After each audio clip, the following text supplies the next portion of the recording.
So I've probably done the biggest error that anyone can do on YouTube. So I would like to address that, and I would like to address also some of the critics that I have received after I've published a video about my 3 biggest disappointments about the Fujifilm X Summit on May 24th. But before I do that, like, subscribe, and hit the notification bell if you'd like to get all your Fujifilm news and rumors also via YouTube, and also maybe if you like the scenery over here.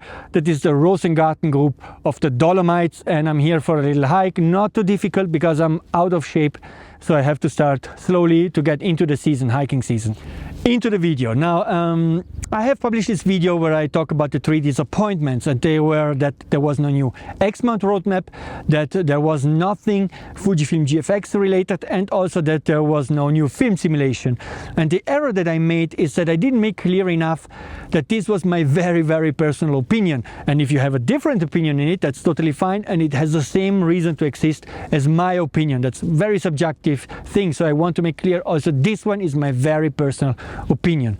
Now, I don't want to enter on all of these 3 issues because it will get too long. I want to focus only on one thing, and that's the no X-mount roadmap, the lack of a new roadmap.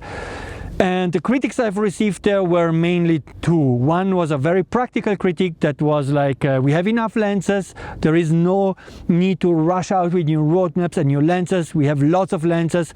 And the second, a more moral one, we should enjoy the lenses that we have and stop demanding and dreaming for more lenses. There is enough out there, enjoy what you have. And to both of those critiques, I can say only one thing.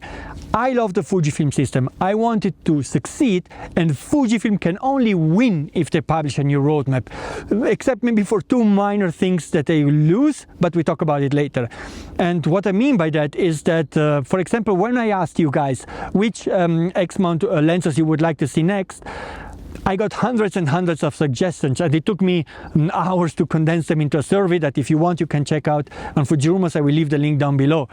But what this shows us is that there are still many lenses that people either would like to get, or in some cases really also need for their photography. And by publishing a roadmap that includes some of those lenses, and by telling us what's coming in the next 1, 2, 3 years, Fujifilm just helps us to keep people in the system, because those who are missing out on a certain lens and they see it coming maybe in 2024, they will just stick with Fujifilm and know that's coming, so they will wait for it. And on the other hand, also maybe attract other people to the system, people who are looking at the X system but they still lack of exactly that lens.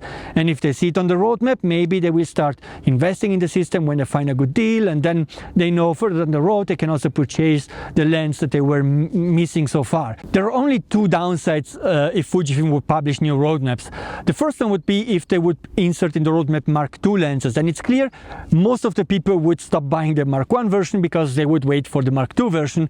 And this is a problem that Fujifilm already completely avoids by avoiding to put Mark II lenses on the roadmap. And from Fujifilm's point of view, that's totally understandable. They want to sell as many Mark I lenses as possible before the Mark II version drops on the market. So if you don't see it on the roadmap, then you will not know it's coming and buy the Mark I version. The second issue is a little bit harder to avoid, because a roadmap is kind of a promise to your customers. You promise that that lens will come, and it can happen that you cannot keep that promise, so you might annoy some of those people, in some cases even make them happy, because I remember the 56mm was originally planned as a 1.4 lens.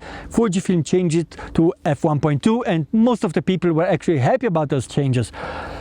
But sometimes not. For example, the 120mm macro lens was then changed to 80mm macro, and many people really would have preferred a longer macro lens, or the 33mm 1.0, which was then changed into a 50mm 1.0.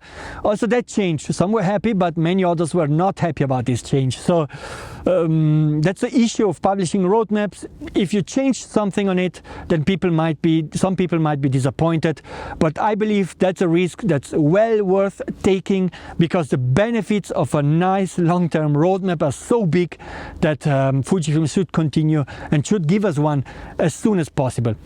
That's my opinion on it. If you have a different opinion, again, totally fine.